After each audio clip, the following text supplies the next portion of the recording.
తాకట్టులో ఉన్న బంగారాన్ని విడిపించి ఆ రోజు ఆన్లైన్ రేట్కు మేము కొనుగోలు చేస్తాం.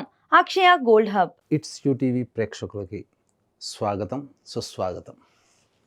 వాగర్థ వివ సంపృక్తౌ వాగర్థ ప్రతిపత్తయే జగతః పితరౌ వందే పార్వతీ పరమేశ్వరౌ. ఆదిత్యాయ చ సోమాయ మంగళాయ బుధాయ చ గురు శుక్ర శనిభ్యశ్చ రాహవే కేతవే నమః. శృంగేరి జగద్గురు పీఠాధిపతులకి, కంచిపీఠాధిపతులకి నమస్కారములు తెలియజేసుకుంటూ కార్యక్రమాన్ని ప్రారంభిద్దాం. ఈరోజు మనం చర్చించుకోబోయేటువంటి అంశము మహామహిమాన్వితమైనటువంటి మార్గశిర అమావాస్య డిసెంబర్ 19వ తారీఖు రోజున ఏర్పడుతున్నటువంటిది. ఈరోజు చాలా విశిష్టమైనటువంటిది. ఈ రోజుకున్నటువంటి ప్రాముఖ్యత తెలుసుకున్నట్లయితే ఎంతోమంది ఈ రోజు కోసం ఎదురు చూస్తారు. ఆ రోజు చెప్పినటువంటి విధంగా దైవానుగ్రహాన్ని పొంది తీరుతారని చెప్పవచ్చు. ఎందుకనంటే కలియుగం ధనమిదం మూలం జగత్. కాబట్టి ఆర్థికపరమైన సమస్యలు లేని వాళ్ళంటూ ఎవ్వరూ లేరు. అందరికీ కూడా ఏదో ఒక పరంగా ఏదో ఒక సందర్భంలో ఆర్థికపరమైన సమస్యలు ఉంటుంటాయి. అలాగే దాంపత్య సమస్యలు, వివాహపరమైన సమస్యలు, ఉద్యోగపరమైనటువంటి సమస్యలు, ఇవన్నీ కూడా మనిషిని జీవితంలో ప్రశాంతంగా ఉండనీయవు. సమస్య లేని మానవుడు అంటూ ఉండరు, వాస్తవమే. కానీ ఇప్పుడు చెప్పుకున్నటువంటి సమస్యలు చాలా మటుకు మనిషిని కృంగుబాటుకి తీస్తాయి. కాబట్టి సంవత్సరంలో ఒక్కసారి వచ్చేటువంటిది ఈ మార్గశిర అమావాస్య.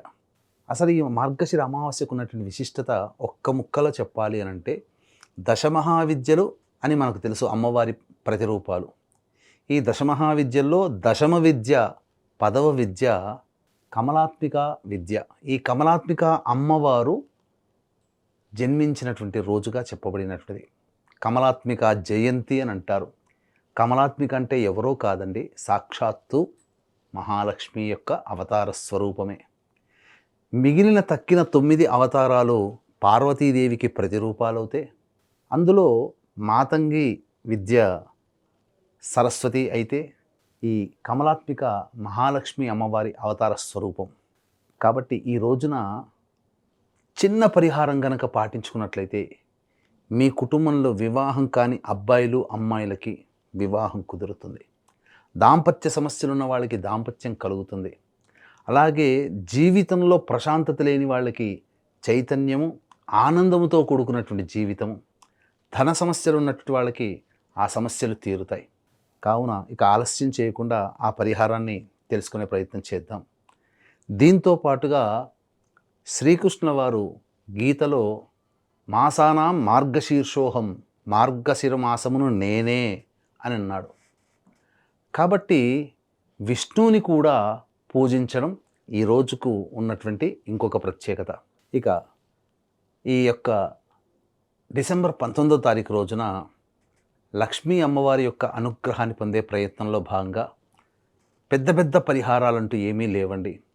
మనస్సు స్థిమితం చేసుకొని ఆ రోజు అమ్మవారి యొక్క ఆరాధన చేయడం.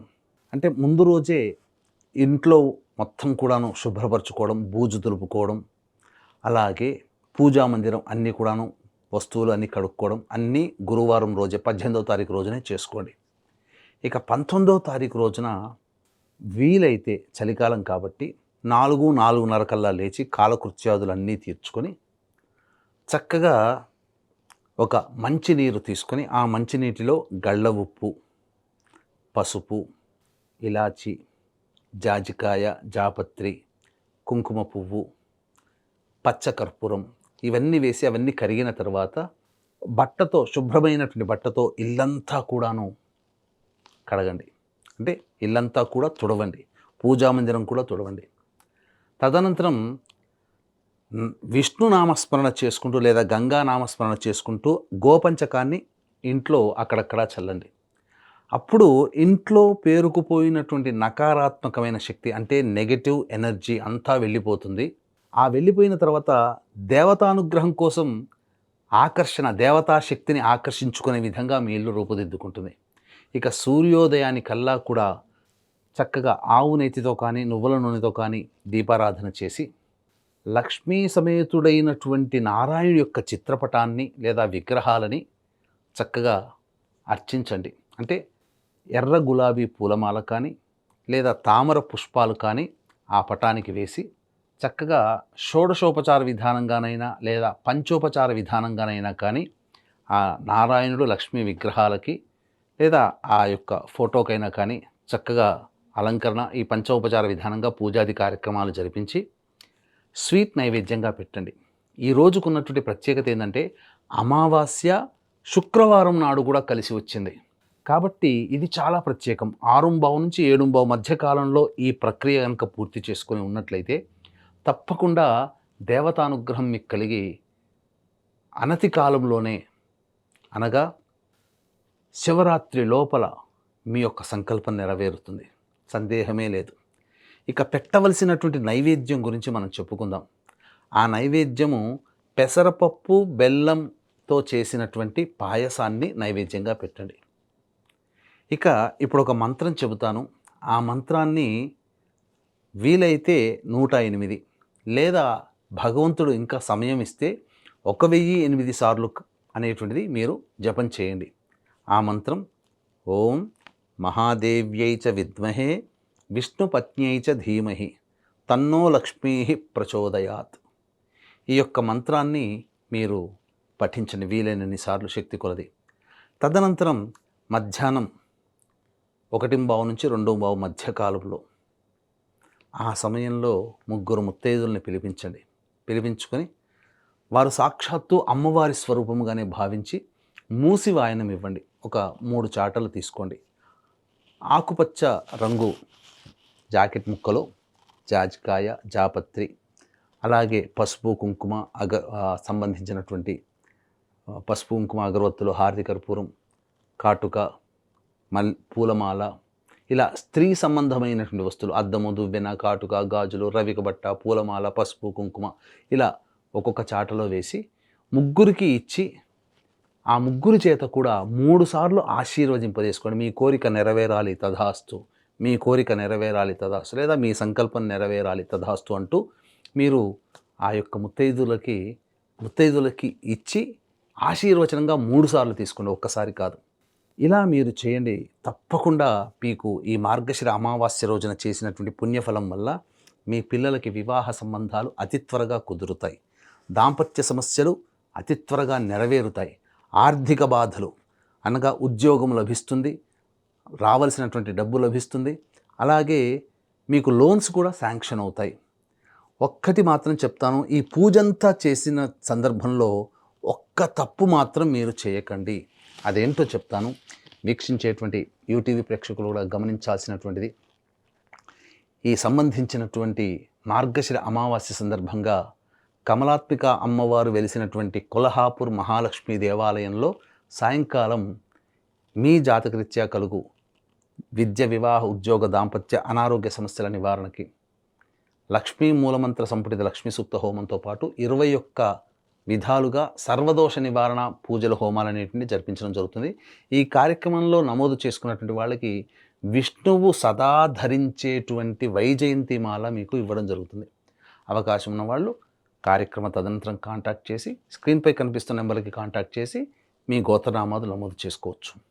ఇక మీకు ఇంతకుముందు చెప్పాను, ఒక తప్పు మాత్రం చేయకండి అన్నాను కదా.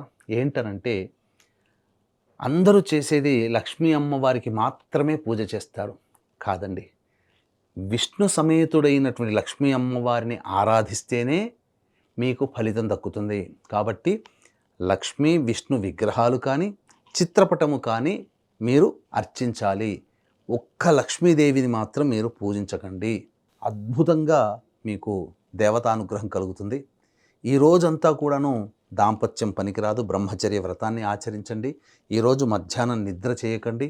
ప్రదోషకాల సమయానికి కూడా అలాగే మీరు అమ్మవారి నామాన్ని స్మరించుకుంటూ ప్రదోషకాల సమయంలో మళ్ళీ సూర్యాస్తమయం కంటే ముందే ఇల్లంతా శుభ్రపరచుకొని ఆవు నేతితో దీపారాధన చేసి మళ్ళీ సాయంకాల ప్రదోషకాల సమయంలో శివ సహస్రనామ పారాయణము, లక్ష్మీ సహస్రనామ పారాయణము, విష్ణు సహస్రనామ పారాయణము చేసి అమ్మవారికి ఇష్టమైనటువంటి బెల్ల బూరెలు అవి మీరు నైవేద్యంగా పెట్టండి. రాత్రి చంద్రుడిని చూసి, చంద్రుడు ఎట్లాగో అమావాస్య రోజు ఉండడు, కానీ నక్షత్రం వైపు చూసి ఒక్కసారి ఆ నక్షత్రాలను చూసి నమస్కారం చేసుకొని మీరు భోజనం చేయండి. ఈ విధంగా పాటించండి. ఖచ్చితంగా ఆ దేవతానుగ్రహం మీకు కలిగి అనతి కాలంలోనే మీ సంకల్పం నెరవేరి ఆనందంగా ఉంటారు. దంపతులు ఎంతో సంతోషంగా జీవిస్తారు అని చెప్పడంలో ఏమాత్రం సందేహం లేదని చెప్పవచ్చు. విన్నారు కదా? ఇక చక్కగా ఈ నియమాన్ని పాటిస్తారని ఆశిస్తూ సర్వం శ్రీ ఉమామహేశ్వర పరబ్రహ్మార్పణమస్తు.